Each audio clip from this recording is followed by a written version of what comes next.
It's one of the most beautiful blues in the artist's palette, a colour you'll know very well if you've ever worn blue jeans. But this colour also tells us a much wider story. And today I want to talk about indigo and what it can tell us about the histories of people beyond those explicitly depicted. As paintings conservators, part of our role in collaboration with scientific conservators is to investigate and analyse the materials that have actually been used by artists to create the paintings.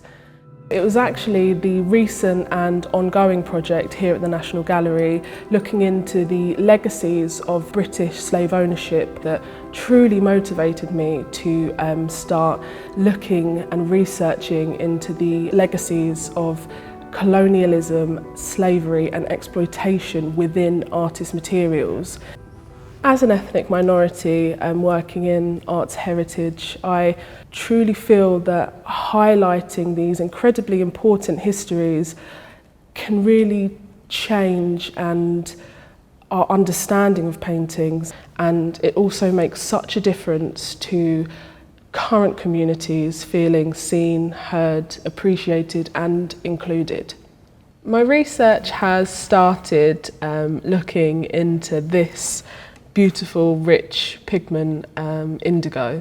Indigo comes from a tropical plant, and the plant grows in warmer climates, and the colour is extracted through quite a complex process. Indigo was incredibly sought after because it was the only natural material that people could find between the 16th and 19th centuries, which could dye material richly and deeply blue. And this was why Western authorities and elite wanted this colour to kind of indicate their wealth and power. This fueled the widespread exploitation of so many people from India to West Africa and most of the Americas. We can see indigo pigment in use throughout the National Gallery, but there are two paintings where, while indigo may not be the pigment explicitly used, the representation and legacies of the colour indigo have an important story to tell beyond the visual. This is the Comte de Vaudreuil. It was painted in 1758. You can see the Comte is dressed in a beautiful indigo dyed velvet. But when we look closer at the painting and to see where he is pointing, a much more troubling legacy reveals itself. He is pointing to his plantations in Saint-Domingue, now present-day Haiti, where thousands of West African enslaved people were trafficked to work the land, and where he amassed his vast fortune. By 1713, the island's largest and most profitable export was indigo. This contemporary engraving shows how the indigo was extracted from the plants in Saint-Domingue by enslaved people, being policed by an overseer. It was a complicated and labour-intensive task that required great skill, which was why West African people, who had been skilled in creating and using the dye for centuries, were captured and trafficked. But it was also a deadly process, as the fumes produced killed considerable numbers of enslaved people.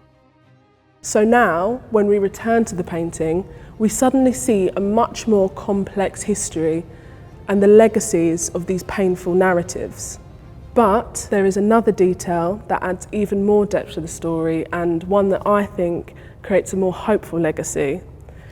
The only successful slave revolution to happen was in Saint-Domingue, and it was the first country to abolish slavery.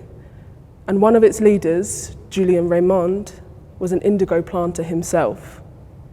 And here in the conservation studio, we have Mrs. Oswald by Johann Zoffany. Again, like the Comte, although indigo may not have been the pigment explicitly used to paint their clothing, as this could be Prussian blue, she is wearing a fine indigo dyed dress, not just to highlight her wealth and status, but because Mrs. Oswald herself inherited and owned indigo plantations in Jamaica, where over 100 enslaved people were forced to work.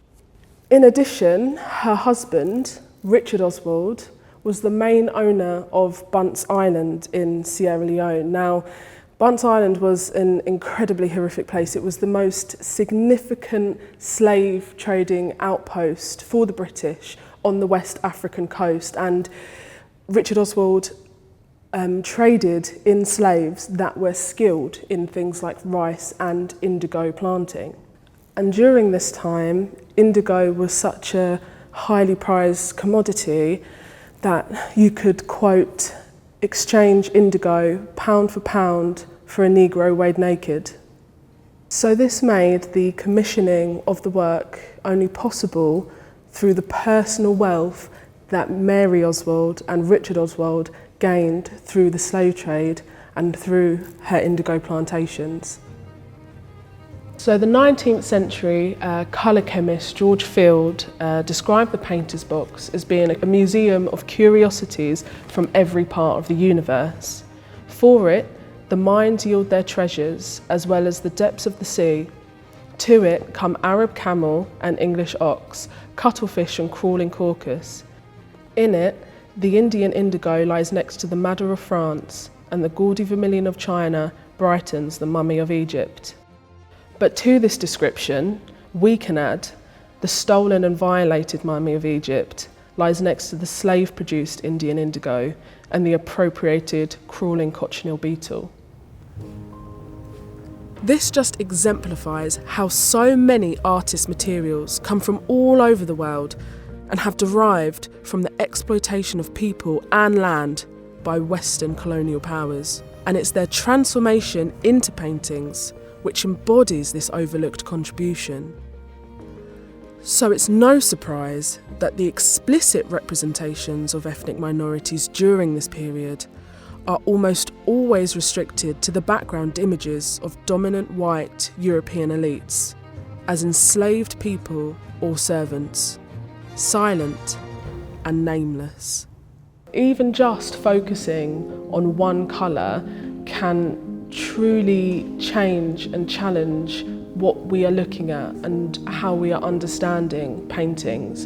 And indigo is used and identified throughout the National Gallery collection, from Tintoretto to Van Dyck to Turner, and all these images hold and exemplify these untold and forgotten histories and legacies.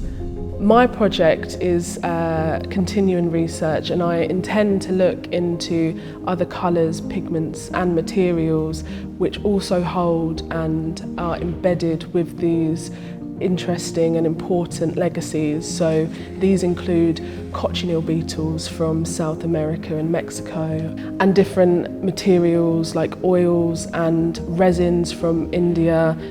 Highlighting and sharing these important histories is incredibly important for diverse audiences that walk around the galleries and don't explicitly see themselves represented in the pictures, but they are able to find a part of their history, connect with a painting and possibly find a voice of an ancestor.